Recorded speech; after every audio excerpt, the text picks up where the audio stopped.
Book of Heaven, Volume 27, October 7th, 1929.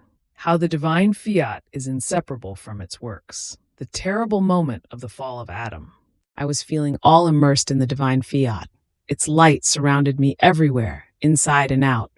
And my sweet Jesus, making himself seen, clasped me in his arms and, drawing close to my mouth, sent his breath from his mouth into mine, but so strongly that I could not contain it.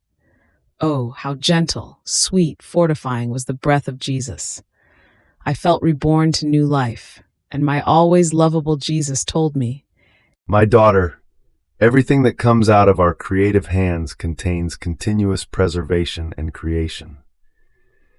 If our creating and preserving act withdrew from the heavens, from the sun, and from all the rest of creation, all would lose life, because since creation is the nothing, they need the work of the all in order to be preserved. This is why our works are inseparable from us, and what is not subject to separating is loved always, is kept always under one's eyes, and the work and the one who created it form one single thing. Our fiat, which pronounced itself in the act of creating all things, remained in the act of always speaking itself, to constitute itself act and perennial life of all creation. Our operating is not like that of man, who does not place his breath, his heartbeat, his life, his warmth in his work. Therefore his work is separable from him, nor does he love it with invincible and perfect love, because when something is separable, one can arrive at even forgetting about his work.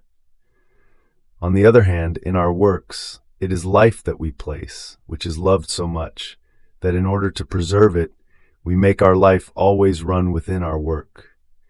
And if we see any danger, as it happened with man, we lay down our life in order to save the life that has run within our work. Now, my daughter, your living in my divine fiat began with our asking for your will, which you most willingly gave me, and when I saw you give me your will, I felt victorious, and breathing into you, I wanted to pronounce my omnipotent fiat in the depth of your soul to renew the act of creation.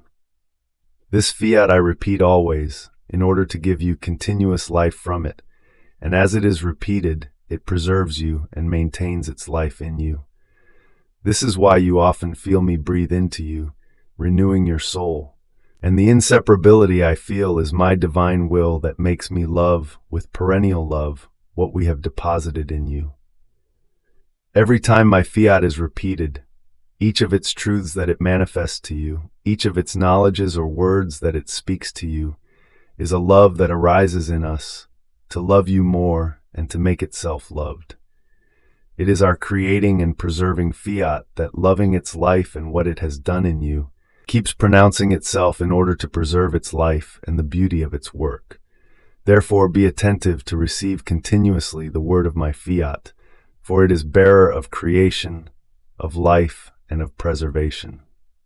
After this, I was doing my round to follow the acts of the Divine Fiat in the creation, and as I arrived at Eden, I paused in the act when man rejected the divine will to do his own. Oh, how well I comprehended the great evil of doing the human will. And my beloved Jesus, moving in my interior, told me, "My daughter, terrible indeed was the moment of the fall of Adam.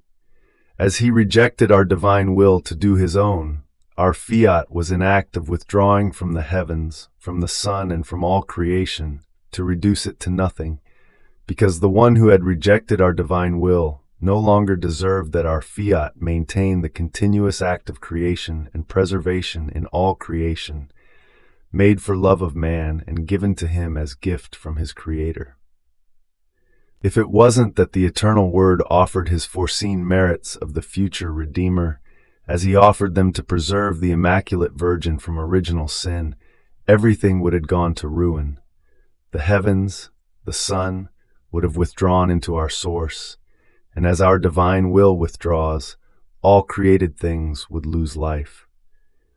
But the Word humanate presented himself before the divinity, and making present all of his foreseen merits, all things remained in their place, and my fiat continued his creating and preserving work, waiting for my humanity in order to give it as legitimate gift, which I deserved. So much so that the solemn promise was given to man after his fall, that the future Redeemer would descend to save him, so that he would pray and dispose himself to receive him. Our will did everything, and with justice had right over everything. By doing his will, man took its divine rights away from it. Therefore he no longer deserved that the sun give him light. And as the light invested him, our will would feel the rights of its light being torn away. For each created thing that he would take and enjoy, it was tearings that he made to it. If it wasn't for my humanity, everything was lost for man.